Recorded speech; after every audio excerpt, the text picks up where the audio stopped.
महेश के साथ रहती थी। सुमित्रा अपने बेटे तुषार की शादी अपनी सहेली की बेटी लीला से कराना चाहती थी, पर तुषार लीला से शादी नहीं करना चाहता था। एक दिन सुमित्रा अपने बेटे तुषार से कहती है, बेटा तुषार, कुछ भी हो जाए तेरी शादी मेरी सहेली की बेटी लीला से ही होगी। अरे आखिर जुबान भी कोई चीज होती है, और मैंने अपनी सहेली गोमती को जुबान दे दी है कि मैं तेरी और लीला की शादी जरूर करवाऊंगी। ये क्या बात हुई माँ? अरे मैं उस गांव में रहने वाली लीला से शादी नहीं करने वाला। मैं ठहरा शहर में रहने वाला पढ़ा लिखा लड़का, भला उस गांव की लड़की से कैसे शादी कर लूं? और वैसे भी आपको जब पता है कि लीला कद में बहुत छोटी है, फिर भी आप उससे मेरी शादी करना चाहती हो। देख रहे हो तुषार के पापा, ये लड़का कैसी बातें कर रहा है। आप इससे कह दो कि कल सवेरे हम सभी गांव जाकर इसकी शादी लीला से करा देंगे, और अगर इसने कुछ कहा तो मेरा मरा मुंह देखेगा ये। फिर अगले ही दिन सुमित्रा अपने परिवार को लेकर गांव पहुंच जाती है और तुषार की शादी लीला से करा देती है। और शादी के अगले ही दिन सुमित्रा अपने परिवार के साथ नई बहू को अपने घर ले आती है। तुषार अपने कमरे में जाता है और मन ही मन बड़बड़ाता है, मुझ जैसे स्मार्ट लंबे लड़के की शादी इस बौनी लड़की से कराकर माँ ने अच्छा नहीं किया। अब जिंदगी भर झेलना पड़ेगा इस बौनी को अपने साथ। तभी तुषार की बहन सीमा लीला को उसके Fashion or electronics. Shop anything with cash on delivery. Just Meesho it. Download now. कमरे में छोड़ने के लिए आती है। ये देखो भाभी, आज से यही है आपका कमरा, और भैया मेरी भाभी को ज्यादा परेशान न करना। ऐसा बोलकर सीमा वहाँ से चली जाती है। अगले दिन नई बहू की घर में पहली रसोई होती है। लीला सुबह जल्दी उठकर रसोई में खीर बनाने लगती है कि वो देखती है कि चीनी का डिब्बा किचन में काफी ऊपर रखा हुआ है। वे जैसे ही ऊपर से चीनी का डिब्बा उतारने लगती है कि तभी वे चीनी से भरा डिब्बा लीला के सिर पर आकर गिरता है। तभी वहाँ तुषार आता है और गुस्से से लीला से बोलता है, अरे जब हाथ डिब्बे तक नहीं पहुंच रहा था तो जरूरी था चीनी से भरा डिब्बा अपने आप उतारना। अब गिर गया ना डिब्बा, कर दिया ना काम खराब। अगले दिन लीला अपने कमरे में अलमारी से कपड़े निकाल रही होती है कि उसके छोटे कद के कारण उसका अलमारी में ऊपर रखे कपड़ों पर हाथ नहीं पहुंचता। वे तुषार से कपड़े निकालने के लिए कहती है, अजी मेरा ऊपर तक हाथ नहीं जा रहा है, क्या आप अलमारी से कपड़े निकाल देंगे?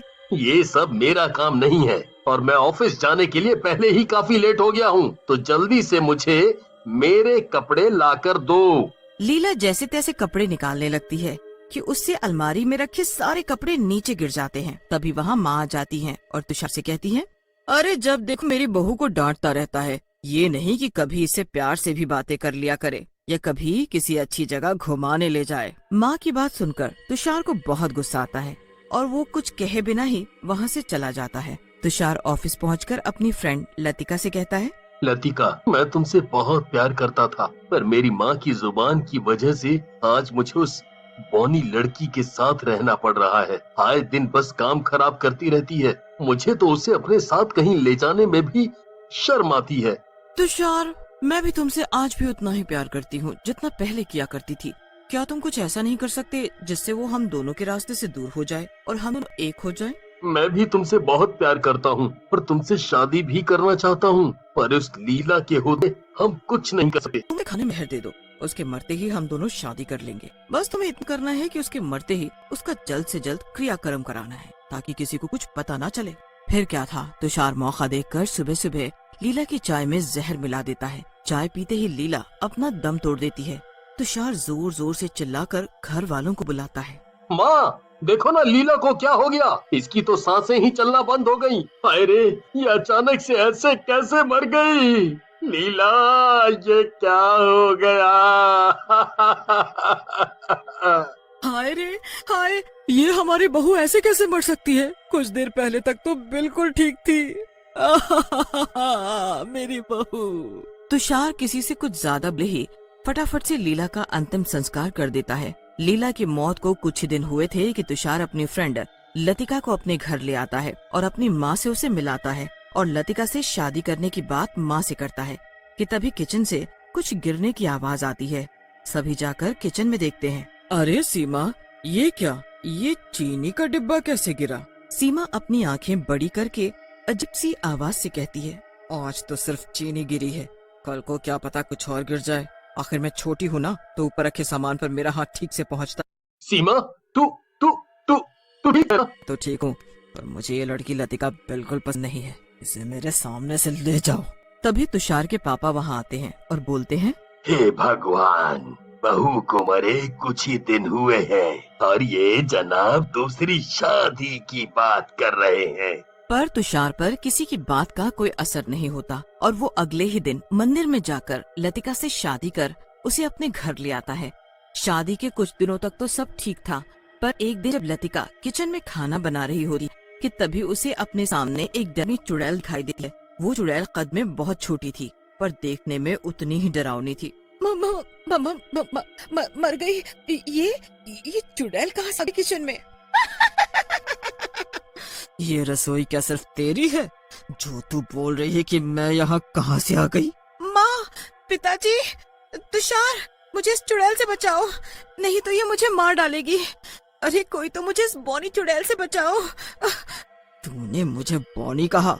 तेरा तो मैं जीना हराम कर दूंगी। तेरी वजह से मेरी ये हालत हुई है। ऐसे बोलते ही चुड़ैल वहाँ से गायब हो जाती है। तभी घर के सभी लोग लतिका के चिल्लाने की आवाज सुनकर किचन में आते हैं। क्या हुआ बहू, और कहाँ है चुड़ैल? मैंने अभी एक डरावनी चुड़ैल को देखा। सीमा हंसते हुए बोलती है। हाँ भी लगता है कि आपने अपने आप को शीशे में देख लिया है। सीमा, ये क्या तरीका है अपनी भाभी से बात करने का? तभी सीमा के शरीर में चुड़ैल प्रवेश कर जाती है और सीमा अजीब सी आवाज में बड़ी बड़ी आंखें करके बोलती है, क्यों, ये लतिका कुछ भी कर सकती है? क्योंकि ये सुंदर और लंबी है और मैं कुछ भी नहीं बोल सकती।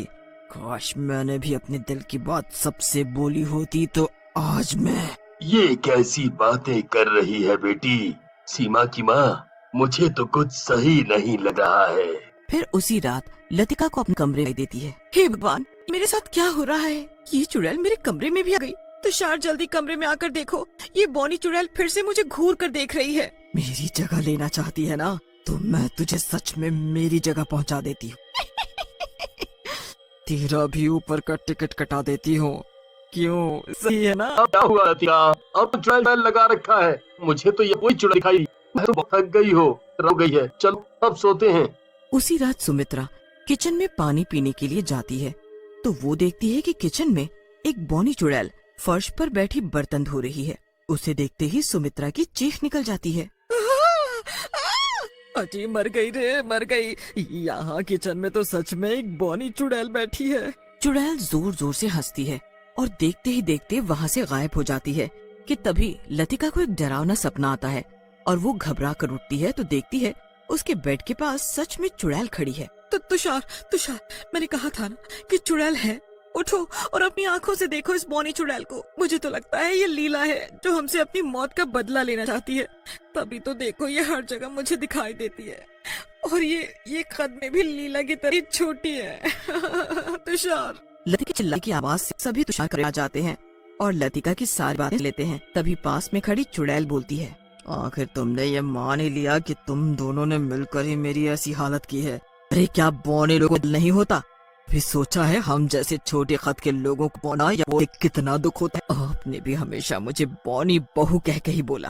बौनी होने के कारण मुझे आपने कितनी ठेस पहुंचाई, पर फिर भी मैंने आपसे कभी कुछ नहीं कहा। अरे मैं बौनी हूँ तो इसमें मेरी क्या गलती कि तुमने मुझे जहर देकर मार डाला?